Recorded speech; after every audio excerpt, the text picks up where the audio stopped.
both are autonomous presses, and I'm really happy to talk about that. If you'd like to know more about how I mean to use that phrase.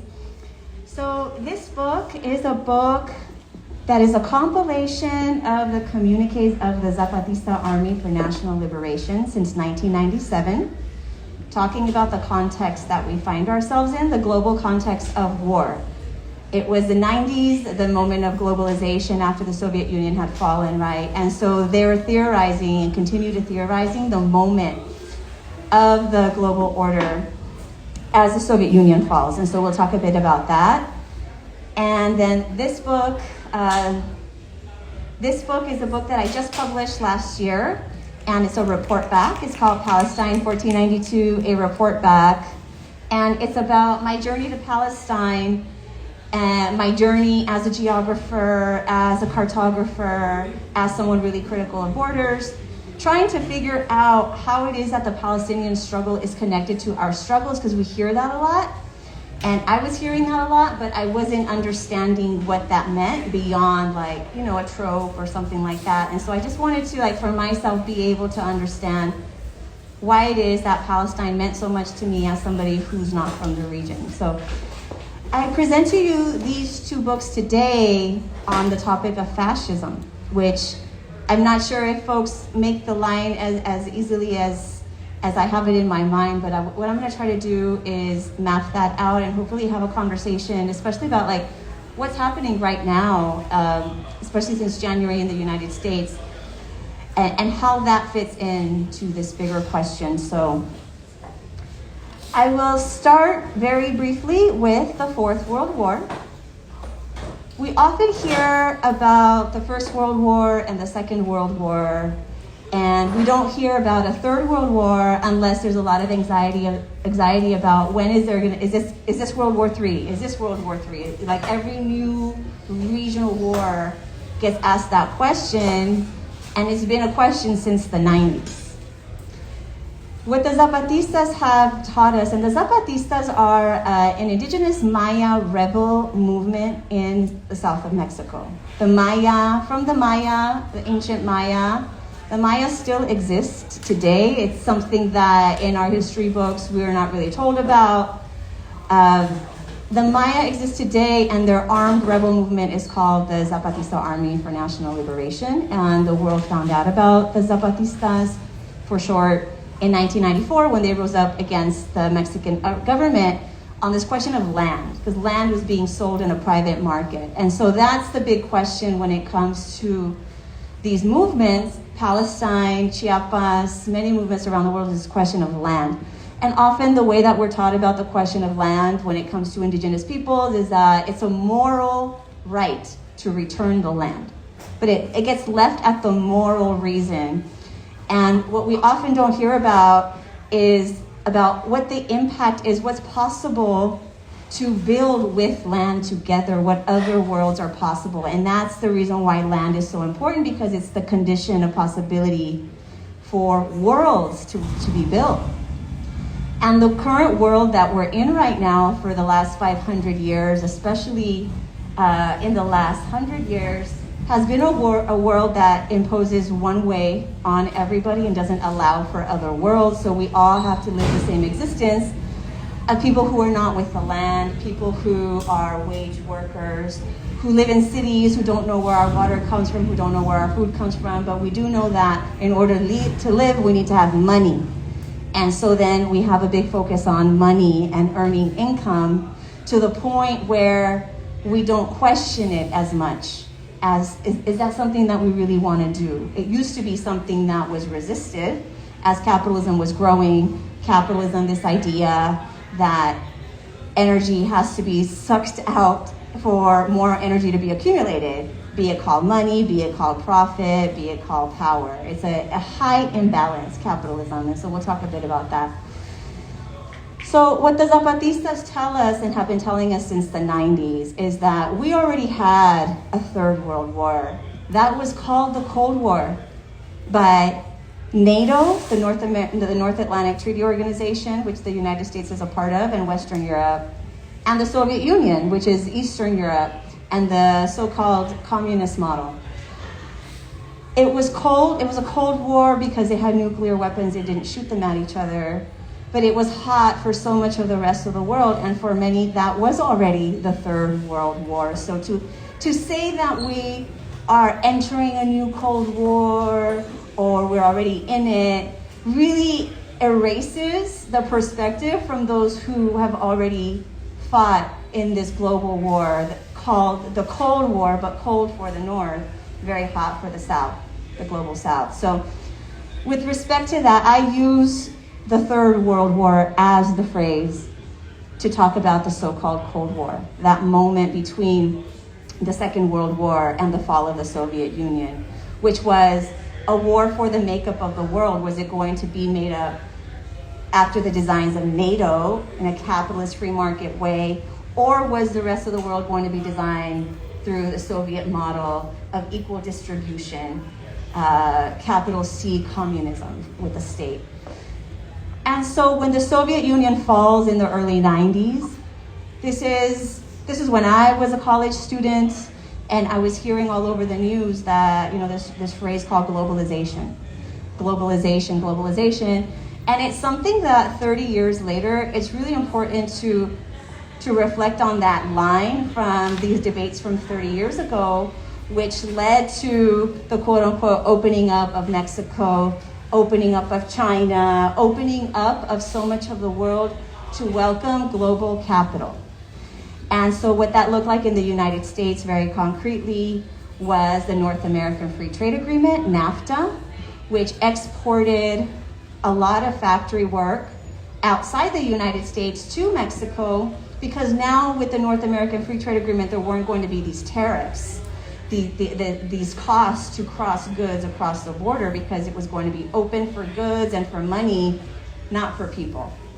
So we saw with NAFTA, which is what the Zapatistas were rising up against in 1994 specifically, what we saw from the perspective of Mexico was that the Mexican Revolutionary Constitution was forced to be modified to remove the protection of common lands and allow those lands to be sold as private property.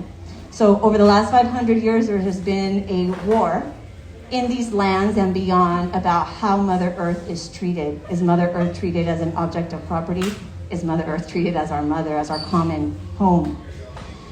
And the Zapatistas and many indigenous movements, they fall on the side of protecting Mother Earth. Nobody owns her. We're all part of nature. There isn't this human, non-human divide in an antagonistic way.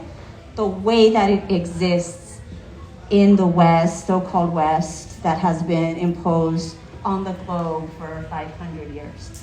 So what the Mexican Revolution had done 100 years before was protect common lands so that whether you have income coming in from a job or not, if you have access to land and you farm the land and you keep it stewarded well with clean water and clean soil, then at least you will never starve. At least you will always have a roof. You can have community, like with land. Land is that the basis for life, right? So without land, then you're forced to become a waged worker, migrating to the cities for work. You can't find work there, you migrate to another country, right? So what we saw in the 90s with the opening up of Mexico, these so-called free trade agreements, was a lot more migration from the rural areas, which are largely native areas, into the cities and then into the United States trying to find work, because now without land, everybody needs money in order to even eat, in order to even live, to even have shelter. So that's the big battle. Like, this question of capitalism is huge when we look at the movements in Abya Yala, the Americas, Latin America, what we call it. And it was really interesting for me to learn about this while I was also learning at the same time about Palestine. And I was a college student, so I was in Latin American studies. And then I was shifting over to Middle East studies. And I noticed the conversation was so different. In Latin American studies, and largely because of the uprising of the Zapatistas and then what that then led all over Latin America, a huge critique of global capital. In Latin American studies, you couldn't get away without talking about capitalism. But in Middle East studies, everything was about Islam and the hijab. And it's because the area studies in the universities are fashioned by what the CIA needs to know. Everybody there knows it. It's not a secret. The history of area studies in the university was a history of the CIA needing to know certain regions.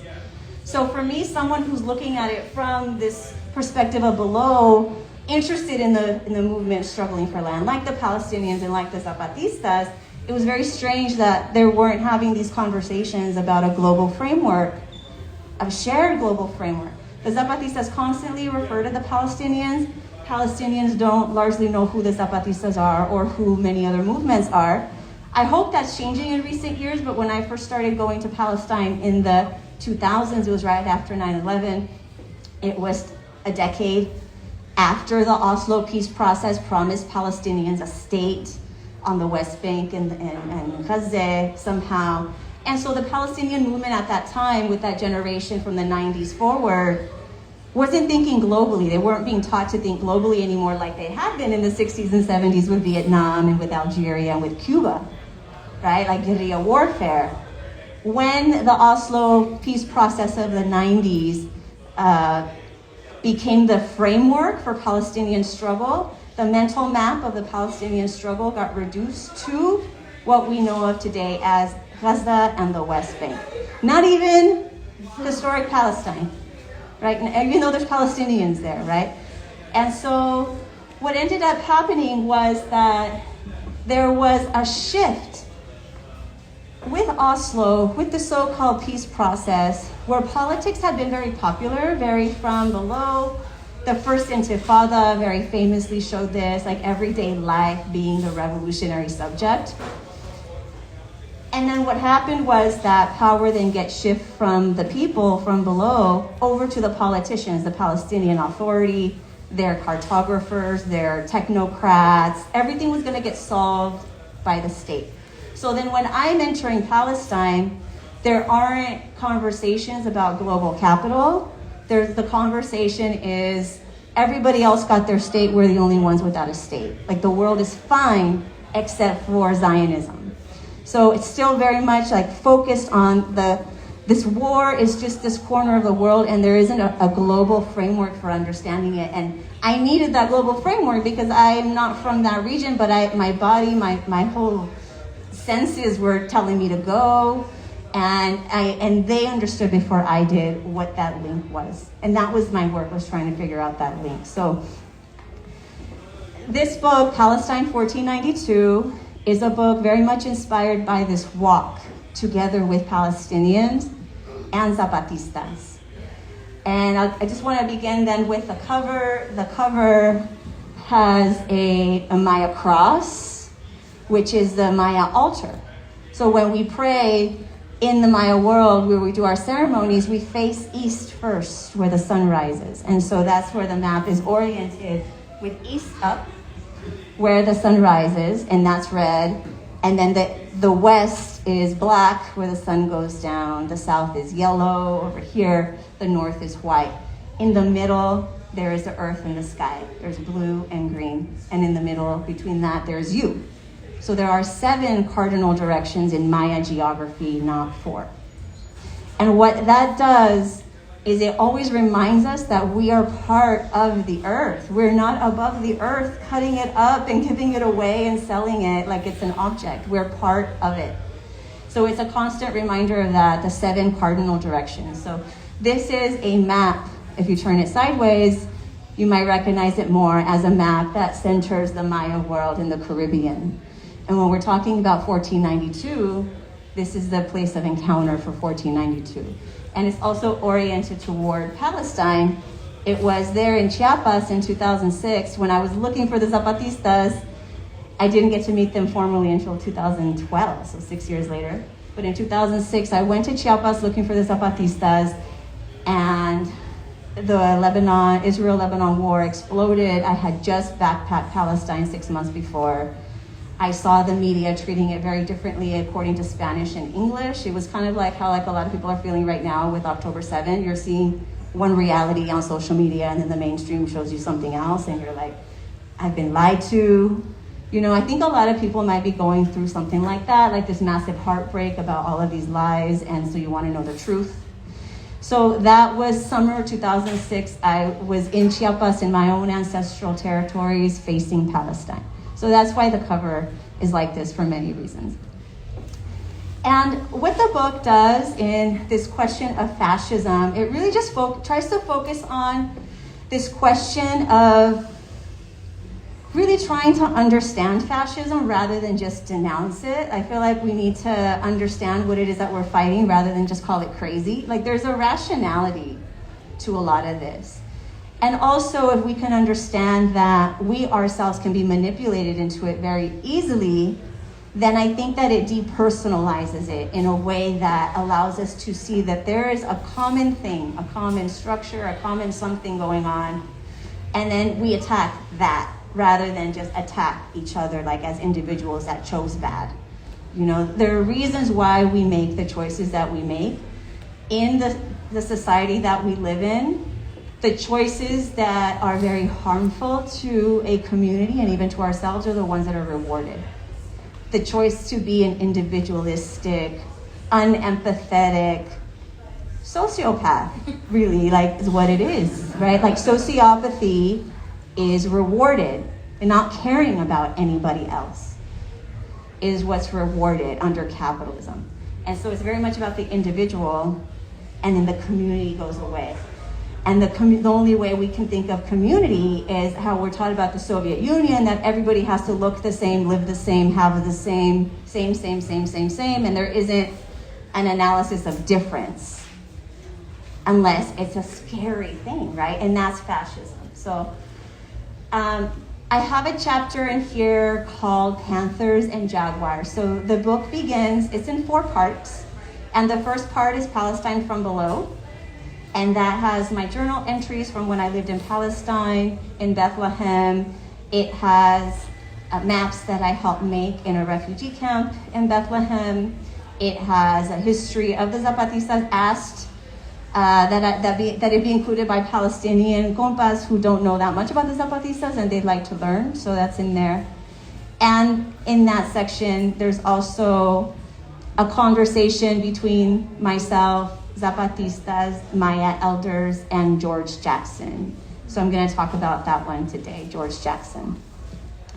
The main argument of the book is 2 things, though. One, when it comes to Palestine, when I looked at the borders of Palestine, I actually traced global borders back to 1494. 2 years after 1492, Columbus returns to the Iberian Peninsula, tells the Portuguese king what he found. The Portuguese king and Queen Isabella start to fight. She's the one that had underwritten his whole voyage. And so the Pope steps in, and that's the Treaty of Tordesillas. He cuts up the globe into a line that hits modern-day Brazil and says everything to the east, Portugal, you invade. Everything to the west, Castile or Spain, you invade. And that's the first global linear thinking at all, and the first global border. And what that is for, it's so that the invaders don't fight. And we start seeing then the world cut up even more. These lands get cut up into viceroyalties, like the viceroyalty of New Spain, which becomes the state of Mexico, right? And then you have the viceroyalty of Peru, which becomes Peru. And those are lines so that the plantation overseer colonizers do not fight. They do not consult the below. They do not consult the land. They do not consult the life. Borders are not about the below. Borders are about the above.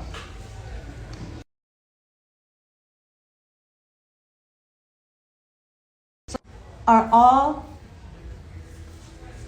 agreements from the above on how they're going to control territory that's in a container that's supposed to be homogeneous, how they're going to control all of that life, and how they're not going to trespass, you know? So that's one thing. And so then when it comes to Palestine, what I argue is that this 2-state solution, or the Palestine solution, because I followed so much in my research, I followed the the discourse on the peace process, and there was a lot of times where they talked about the map, show me the map's gonna fix everything, the border's gonna fix everything. And then it would never happen. A Palestinian state would never be created. So what I argue is that Israel, a state that has never defined its borders, doesn't need to define its borders with Palestinians, because for Israel and for the international community, Palestinians are below. Borders are conversations between the above. So what the Palestinian leadership, especially the Palestinian Authority, has tried to do is be accepted by the above. And the way that they do that is by making themselves distinguished as the good Palestinians versus the bad Palestinians, especially Hamas and Gaza. And so then my argument is that the border between Israel and Palestine already exists, but it's that line between the above and the below, or the line between the human and the non-human, right? The so-called terrorists. So that's an argument that I make, so that, you know, just to just lay plain why the so-called peace process isn't gonna work. There are very different assumptions that all parties are carrying, right? And it's also very harmful, because to make a distinction between the good Palestinian and the bad Palestinian causes civil war between Palestinians. You know, so that's a main argument that I'm trying to put forward, and then I want to bring it over to fascism by sharing a story. So before I moved to Palestine in summer 2010, I was a PhD student, and I just finished all my classes, and it was like the best feeling, because now you can read whatever you want. You don't have to read your professor's stuff, you know. And so I decided to read from the Black radical tradition, which was what my mentors were talking about all of the time. They were always talking about the autobiography of Malcolm X and Huey Newton's revolutionary suicide, and George Jackson this and George Jackson that. And I've been focused so much on Palestine that finally I passed my exams. Okay, let me read from the Black radical tradition before I moved to Palestine. And so I started to read the autobiography, the writings, the autobiography of Huey Newton, who co-founded the Black Panther Party, and George Jackson's prison letters. And George Jackson was a Panther in prison. He, at the age of 19, was convicted of robbing $70 from a gas station, and his sentence was 1 year to life. So every year he would go up to see if he was going to be released. And the issue with him was that he became politicized in prison. He was mentored by other prisoners, and he became an effective educator, that they had to throw him in solitary confinement so that he wouldn't convince anyone else, especially, you know, prisoners who were like white supremacists. Like, he could convince them. Like, he was legendary at this, like showing them there's a bigger structure. I'm not demonizing you. And that was really dangerous for the prison guards. So they kept him in solitary, and he wrote 2 books. He wrote prison letters, and the first one was Soledad Brother. He was in Soledad prison here in California. And then his last book was called Blood in My Eye, which he wrote in San Quentin here in the Bay Area. And in that first book, Soledad Brother, that first book was edited so that he could be free. And Blood in My Eye was not edited, and he was killed days after finishing the manuscript. He was murdered, assassinated by the prison guards in San Quentin, that today in the San Quentin Museum have a plaque commemorating the officer who killed George Jackson.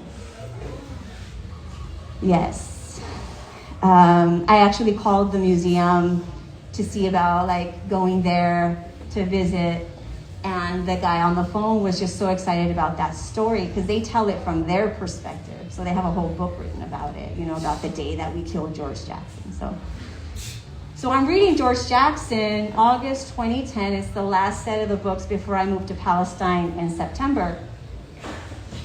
And I'm sitting, I'm reading Soledad Brother, which, you know, as prison letters, they're very heartbreaking because you know where they're written from, right? And then Blood in My Eye, also prison letters, were very much about theory. And I was learning theory. And theory which I didn't like at first because I didn't understand it. Theory is really just an explanation, an attempt to explain why certain patterns keep repeating, just like a scientific theory, right? And it can be disproven when reality changes, so it's a theory. And so I was starting to learn a lot of theory from mentorship outside the university. I couldn't find myself learning it very well in the university. I think there just weren't spaces for me where I could ask dumb questions because I had to perform that I was smart. It was really like outside doing movement work where we're actually trying to answer a question and not just be hypothetical about things. We're actually trying to answer a life and death question where you see how important theory is and now you understand it. So, or at least for me. So I'm reading George Jackson, and because I'm never forgetting where he's writing from in a dungeon as a black man, resisting, because it's different if you're just a black man or a black man who's resisting. That's a whole different way of being. And I turned to a page that's now going to talk about fascism, and it just says one line: its most advanced form is in America. And now I'm about to move to Palestine, and I've been to Palestine, and I've seen the Israeli military and their fascistic ways. It's very out there, it's very clear. And so I disagree with him, like, oh, you didn't know about Israel. It turns out in 1971 when he was writing, and he was killed soon after, the prison guards found in his cell 99 books, and one of them was on Palestinian poetry. So he did know about Israel, and he still said America's fascism is the most advanced. So then I kept reading, and then I start thinking, I think I'm going to lose because he's talking about capitalism. He's actually, like, the way that he talks about it is by talking about how reform itself is advanced fascism, when you're no longer even asking for a different kind of world. Now you're just asking to reform it. Like, now you don't even need the tanks and the weapons anymore in some contexts. Like, we ourselves are giving ourselves to it. We're legitimizing it. And so that's an advanced kind of fascism. And it's a very consumeristic way because you want to keep the goods flowing. You're not against capitalism. Like, you like all of this stuff, right? You want to be part of it.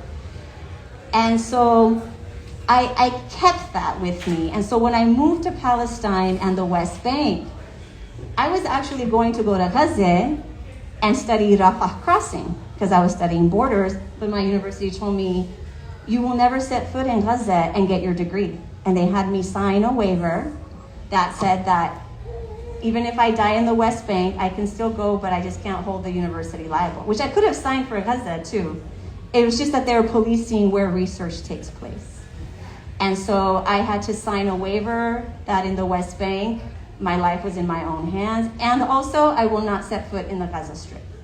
So I ended up in the West Bank, and the reason why I was even allowed there by my university is because the State Department had knocked down the West Bank one level of travel threat so that it could open up to its economic reforms, right? This was actually the phrase that George Jackson used.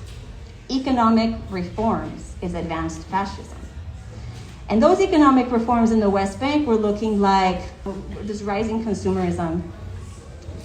And in the refugee camps, they're talking about returning home, and they're throwing rocks at the wall.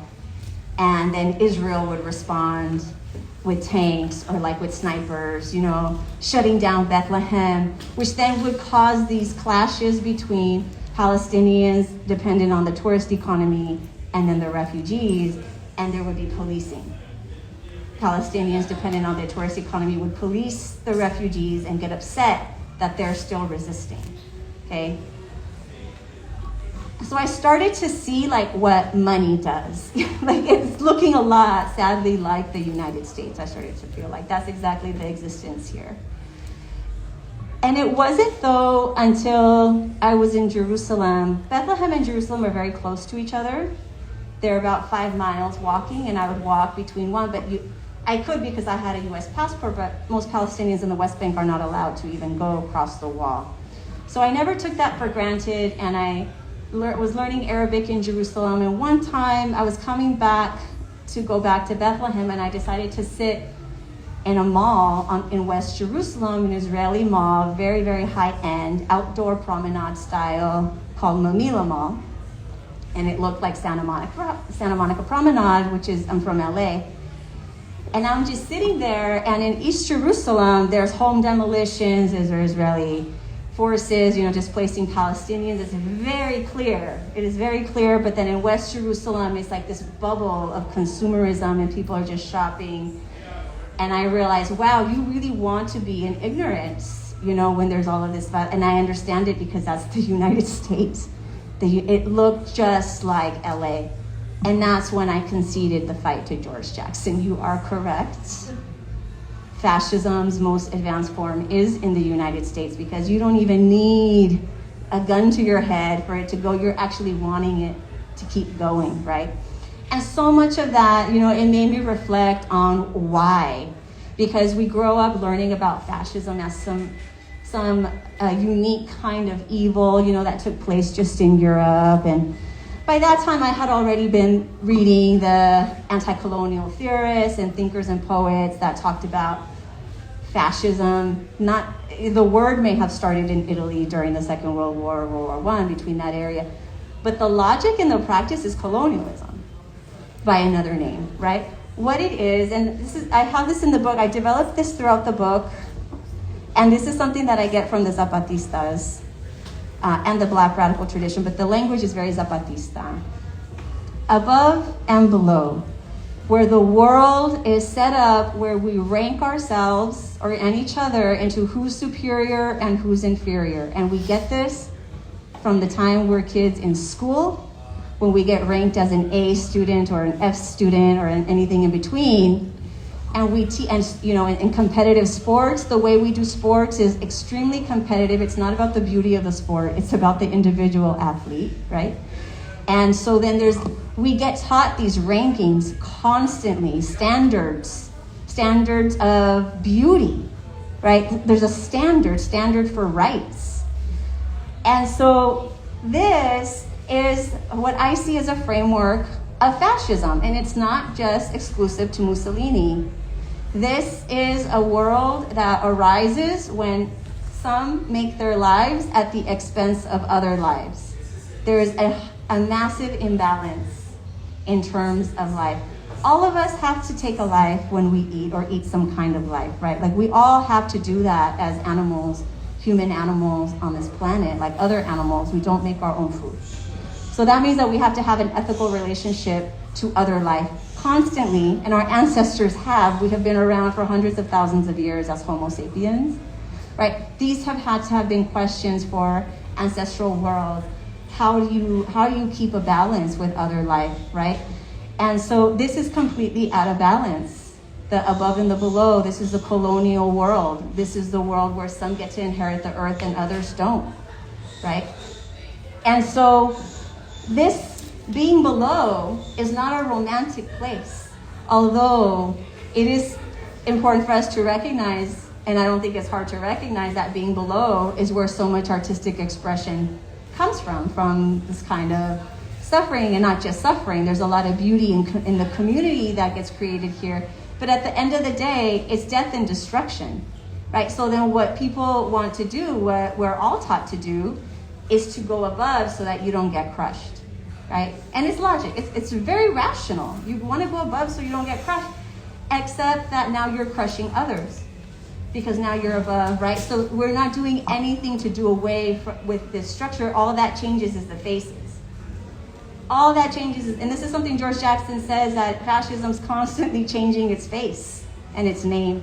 And it's something the Zapatistas do all the time, and talking about capitalism as a hydra that grows a new head, because you keep just fighting the face.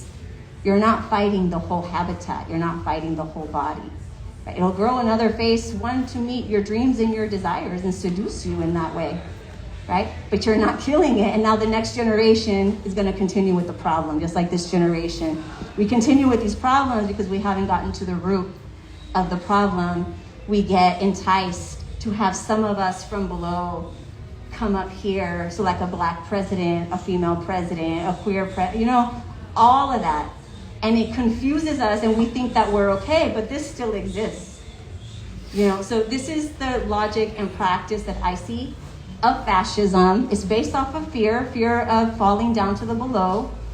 It's a fear-based politics, right? And that's why it works so well for fascists to think of a scapegoat rather than to talk about the whole structure, right? So like it's immigrants, it's Muslims, it's this or that, like right now, rather than talk about, how did NAFTA take away your jobs, right? Like these structural questions rather than just pointing to those more vulnerable than us, but rationally, that makes people feel stronger and superior to others when the most vulnerable are scapegoated, right? So there is a deep psychology to the above and the below that I get from Frantz Fanon, even if he does not use this language. This is a very Zapatista language. But also we have this language in everyday life, the haves and the have-nots. This is exactly what that is, right? It's not just different. It's those making their lives at the expense of other life. It's a hyper imbalance. So in that chapter, Panthers and Jaguars, I just want to read the opening to explain, to illustrate more what I mean. And the chapter opens up, it looks like this. It has a Black Panther and a spotted jaguar together, to shout out the Zapatistas and the Black Panthers together. And it begins with a very famous quote from the Zapatistas from 1994. And it was written by their spokesperson at the time, Subcomandante Insurgente Marcos, if you've ever seen, he's got the pipe and the balaclava. So in 1994, when the Zapatistas first announced themselves to the world, the Mexican government was trying to delegitimize them. And Mexico is very machista and has a lot of this colonial flavor still. It's still a very colonial project. The state of Mexico is still very colonial, even though it says something about independence in its history. And so they were trying to delegitimize, the Mexico from above was trying to delegitimize the Zapatistas by calling Sub Marcos gay. And so then this is how Marcos responded. Yes, Marcos is gay. Marcos is gay in San Francisco, Black in South Africa, an Asian in Europe, a Chicano in San Isidro, an anarchist in Spain, a Palestinian in Israel, a Maya Indian in the streets of San Cristobal, a Jew in Germany, a Gypsy in Poland, a Mohawk in Quebec, a pacifist in Bosnia, a single woman on the metro at 10 p.m., a peasant without land, a gang member in the slums, an unemployed worker, an unhappy student, and of course, a Zapatista in the mountains. And I'll continue reading just a little bit. These are now my words. A Palestinian in Israel, a Jew in Germany, the words read. Marcos is not just an identity. Marcos is an identity in a context. Not just a Palestinian and not just a Jew, a Palestinian in Israel and a Jew in existence. Not simply gay, gay in San Francisco. And shout out that we're in San Francisco, Arena, is that right? Marcos is dignity, the strength to be who you are, not who others want you to be. The Marcos is gay excerpt is from a postscript, from a PS of a long war. And anyway, in order to go to war in 1994, every village had to be consulted. Is that what we want to do? The Zapatistas work at the level of the base is the authority, not the other way around. It's an inverted pyramid. So they have an army, but that army is guided by the people. The army doesn't guide the people. And so Marcos is out there, waiting, to hear the response of, are we going to go to war? He's in a village of his mentor. And that was 1992. While in the village of his mentor, Viejo Antonio, old Antonio, awaiting the village assembly's decision, Viejo Antonio guided Marcos to a river nearby. He pointed out that the war between the clouds and the mountains above brings the rain, creating the river below. Strength is born in the mountain, but it's not seen until it arrives below, Viejo Antonio had said. In Maya worlds, appreciation, innocence, peace, happiness, and tranquility in our hearts closes the window that allows the 7 shames to invade. Ego, pride, envy, lying, ignorance, ingratitude, and crime. Words that my Maya Quechí teacher Tata Julio does not like to repeat out loud too much. He says a 5-pointed star serves as a shield above the windows and doors inside and outside. This morning in our lesson, I asked Tata Julio how one can be a defender of the people in war while maintaining appreciation, innocence, peace, happiness, and tranquility in one's heart. Patience was his answer. We don't see the results until much later, but they're there. And then I continue talking a little bit about how with the Zapatistas, Viejo Antonio, the teacher, was like the bridge between the urban guerrillas and the Maya people. And it was like through stories like this about power. Because with a lot of urban guerrillas, a lot of just guerrillas, especially in the past, the idea was that power comes from above. The vanguard are going to tell the people what to do, right? And the original Zapatistas had to learn from the Maya people that power, like Viejo Antonio, the clouds make the war with the mountains to bring the rain, but the power doesn't come until it hits the river down below, you know? And so that's where that Marcos is gay communique came from. There's a lot of fun happening. I love it. It's good. And so then when, Tata Julio talks about, patience, like this is a very Zapatista thing too, is that the struggles that we have, we're likely not going to see the results of them in this lifetime because we got to struggle for generations. What are we going to do right now for this next generation to build off of, right? So it's very long term. And so in this chapter, I end it by talking about George Jackson when I lost the fight to him. And in between, I talk about like people who really inspired me, like Rachel Corrie and Tom Herndal. And Rachel Corrie and Tom Herndal were white, as white can get, a British man, a white American woman, both in Gaza, struggling like a Palestinian in Israel. And they were killed for it, right?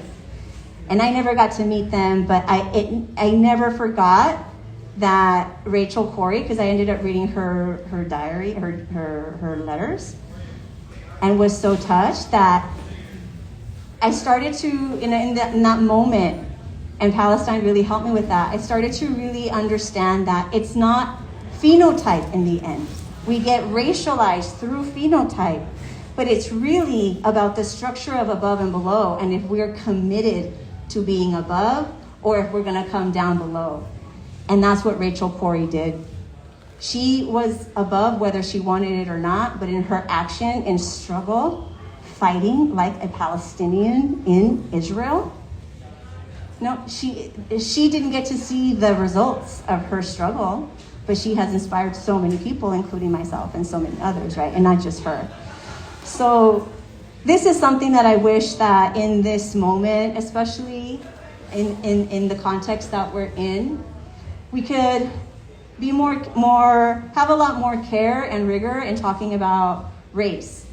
Because race is still an enormous issue. Race has everything to do with life chances. Who gets to live and who gets to die? Who does more of the living and who does more of the dying, right?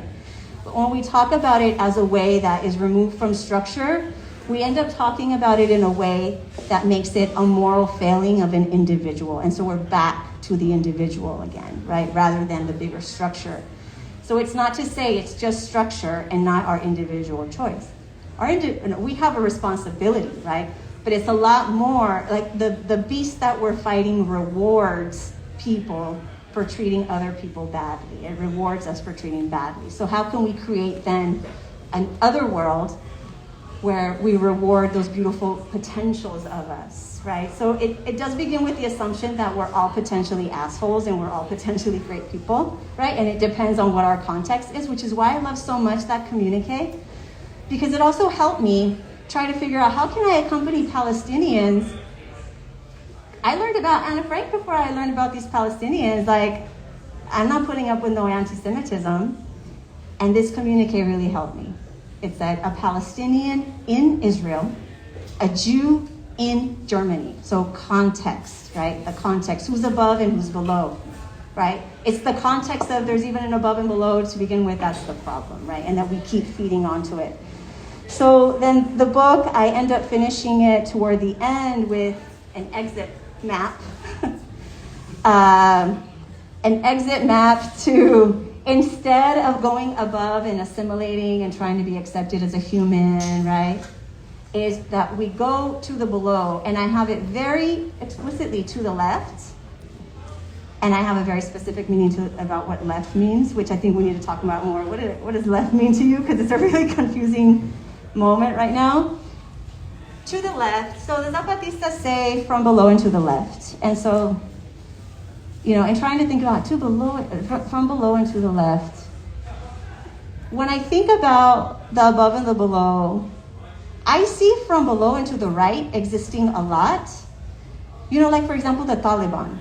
The Taliban is indigenous peoples fighting empire, and their proposal is not to get away from empire, is to become part of it.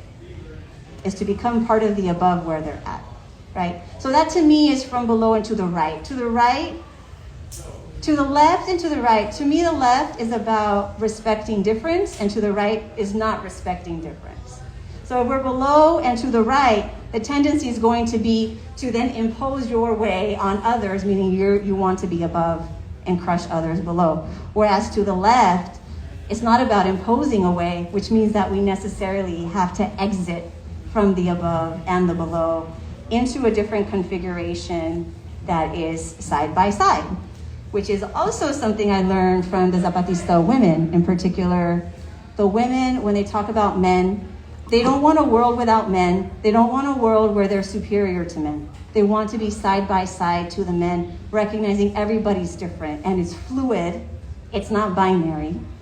Masculinity and femininity in Maya worlds are orientations and energies. Masculinity is exterior, femininity is interior. We all have an interiority and an exteriority, right? It just depends on, for some, it's more intense. One is more intense than the other, and it can change according to context. So these are lessons that I have in this book here that have been, for me, very clarifying from, you know, just the beautiful life that I have been able to live, walking with these movements, being mentored by them, and being able then to try to make sense of the world that I live in and then try to share it with you, and especially in a way that gets us to understanding all of us can be assholes, all of us are fucked up in different degrees because we live in a fucked up society that produces fucked up beings, right? And so being able to recognize that about ourselves allows for forgiveness for the self more than anything, because I had to realize this with Palestine too. Like, how many times do I live in the United States as a consumer and I don't think about all the blood and all of the death and destruction, right? Like, it's something that has to do, for me, more with the human condition and all of our possibilities than any specific color or race or class. Really, it's about the kind of world that we want. And it's a fact that a lot of people want a fascist world, even if we don't want one. And that's a reality as an organizer to confront. And it may be that we organize with those who are with us or who are curious, right? We may not need to do this whole mass movement and try to force everybody, right? And that's what I see with movements like the Zapatistas, is that they really take a lot of care in their relationships. I have a communique in this book, in the Palestine book, about the above and the below, which is again language that I borrow from them. And they say very specifically, and we're not talking, and this is in the fourth part, north, and we aren't referring here to banishing those above. We're talking about destroying the social relations that make it possible for someone to be above at the cost of someone else being below.